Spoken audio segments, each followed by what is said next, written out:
হত্যাযজ্ঞ চালিয়েছে, নির্মমতা চালিয়েছে, গণহত্যা চালিয়েছে, তাদের একটা দৃষ্টান্তমূলক বিচার হওয়া দরকার। ভোট ডাকাতির মাধ্যমে জনপ্রতিনিধি হয়েছে, তাদের বিরুদ্ধে ব্যবস্থা নেওয়া দরকার, নির্বাচনগুলো বাতিল করা দরকার।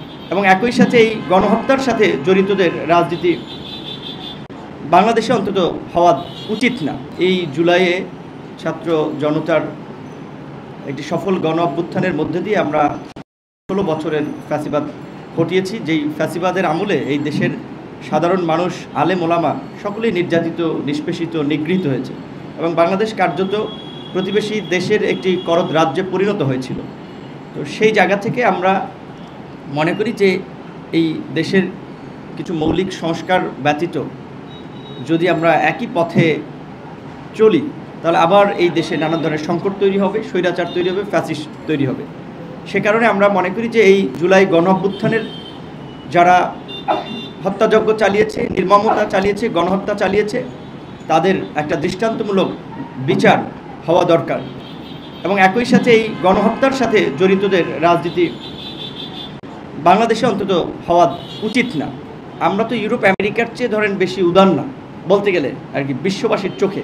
সেখানে জার্মানির যে নাৎসিরা কিংবা ইটালিতে মুসলিনের পার্টির, সেটাও কিন্তু নিষিদ্ধ হয়েছিল। সেই জায়গা থেকে আমরা এই গণহত্যাকারীদের রাজনীতি নিষিদ্ধের বিষয়েও আলাপ আলোচনা করে, যেটা পীর সাহেবও বলেছে, এবং দ্রুত বিচার যতটুকু সম্ভব সম্পন্ন করা এবং একটা গতি আনা, এই বিষয়গুলোতে আলোচনা করে আমরা একমত হয়েছি। এবং ইসলামী আন্দোলন এবং গণ অধিকার পরিষদের দুটো রাজনৈতিক অবস্থান এটা অনেক আগে থেকে, বিশেষ করে এই সংখ্যানুপাতিক নির্বাচন বা পিয়ার পদ্ধতির নির্বাচন, আপনারা জানেন আমাদের দল ঘোষণা হয়েছে 21 সালে। সেই 21 সালে আমাদের 21 দফা কর্মসূচির ঘোষণাপত্রই আছে যে ভারসাম্যপূর্ণ সংসদের জন্য এই সংখ্যানুপাতিক নির্বাচন।